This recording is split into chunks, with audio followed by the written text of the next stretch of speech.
नमस्कार साथीहरु, स्वागत छ तपाईहरुलाई मेरो युट्युब च्यानल। साथीहरु मसँग एउटा आज सुपर लिएर आएको छ एकजना दाइले र यो सुपरमा चाहिँ एउटा एकदमै अनौठो खालको एउटा केस लिएर आएको छ भनौं न। अब यसलाई चाहिँ हामीले सुरुमा यो गाडी चाहिँ लिएर आउनु भएको थियो र यहाँनेरि चाहिँ एकदमै मोबिल रसाइरहेको थियो।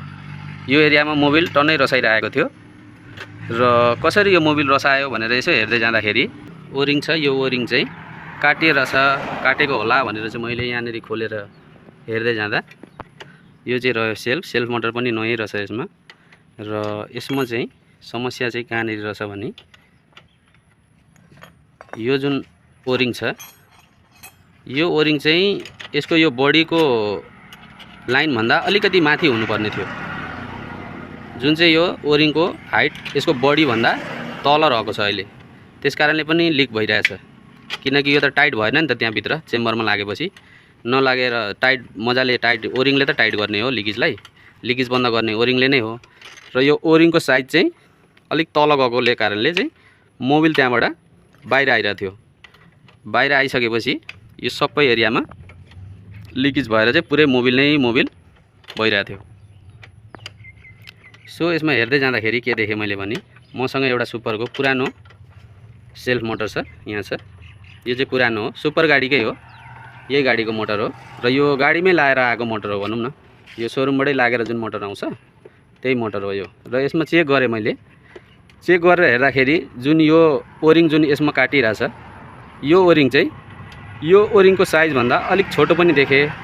र अर्को कुरो के देखेँ भने जुन यो ओरिङको जुन यो घाट बनेछ ओरिङ बस्ने, यसको यो जुन चौडाइ छ घाटको, यो चाहिँ अलिक कम रहेछ, यसमा चाहिँ अलिक बढी रहेछ। यसको यो चौडाइ जुन छ ओरिङ बस्ने घाट बनेको, यो चाहिँ अलिकति चौडाइमा धेर रहेछ यसको चाहिँ, र यसमा अलिकति कम भएको देखेँ मैले। सो एउटै मोटर है, कम्पनीले बनाउँदाखेरि त सायद यति कुराहरू त चेक गरेरै बनाउँछन् होला। र यो भेरोकले बनाएको रहेछ यो सेल्फ मोटर है, यो चाहिँ भेरोकले बनाएको रहेछ। अब भेरोकलाई म के भन्न चाहन्छु भने एक त यहाँनेरि अलिकति मिलेन, मानिलिउँ यो त एउटा कम्प्लेन नै हो। यसरी लिक भयो भने त अब यही मोटर हाल्दाखेरि त लिक हुँदैन। र एउटा कुरा अझै मैले यसमा के देखेछु भने जुन यो यसको रड छ, यो रड पनि देख्न सक्नुहुन्छ सानो ठुलो छ।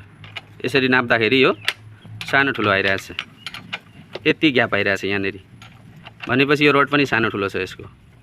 सो एउटै मोटर, एउटै गाडीको मोटर, यति डिफ्रेन्स कसरी भयो क्या? ल तपाईहरुले कमेन्ट गर्नु होला, यो कसरी, यो यति डिफ्रेन्स कसरी भयो क्या यो सामान, हैन? सुपर गाडीकै यो पनि हो, यो पनि सुपरकै हो, तर सामानमा डिफ्रेन्स धेरै छ।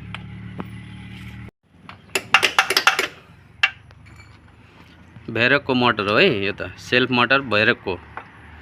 अब हेर्नु है, मैले यो सेल्फ मोटर चाहिँ यसको मैले यसको पनि दुईटैको रबर निकाल्दिएको छु है त। अब यहाँ रबर पनि हेर्नु है, कति डिफ्रेन्स छ यिनीहरुको रबर हेर्नु हुँदैछ। यो चाहिँ यसको हो, यो चाहिँ यसको हो यो। अब यहाँ रबर पनि सानो ठुलो छ, हेर्नु कति सानो कति ठुलो छ। अब यार कमसेकम भेरोक दाइले कमसेकम यो चीजहरुलाई चाहिँ अलिकति हेर्दिनु पर्ने, विचार गरिदिनु पर्ने जस्तो देखेँ मैले यहाँनेरि। किनभने सामानमा धेरै डिफ्रेन्स आयो भने हामीलाई पनि काम गर्न गाह्रो हुन्छ है। हामीले पनि कस्टमरलाई कसरी अब सेटिस्फाई गर्ने, हैन? अब यस्तो सानो चीजहरुले गर्दाखेरि हामीले अब यो चीजको सामना गरिराख्नु परेछ है। भेरोक दाइले पनि यहाँनेरि अब कम्पनीलाई भनेर, हैन, अब यो चीजहरुको सर्ट आउट कसरी निकाल्छन् उनीहरुले है, त्यो निकाल्दिनु पर्यो। अब यो डन्टा पनि मैले जुन देखाएको थिएँ सानो ठुलो छ है, यो डन्टाहरु कसरी सानो ठुलो भयो त एउटै गाडीमा, सुपरकै। अब सुपरको सबै न्यू मोडलको, ल ओल्ड मोडलको होला, अब यो ओल्ड मोडलमा सानो लाग्छ होला, यो न्यू मोडलको हुन सक्छ, तर त्यो त छैन। यहाँ दुईटै न्यू मोडलकै भनेर आएको चीज हो यो है। ओल्ड मोडल र न्यू मोडलको त यहाँ छैन, यहाँ त दुईटै न्यू मोडलकै सामानहरु छ, हिरोकै इन्जिनमा लागेर आएको। र यो पनि छ यहाँ।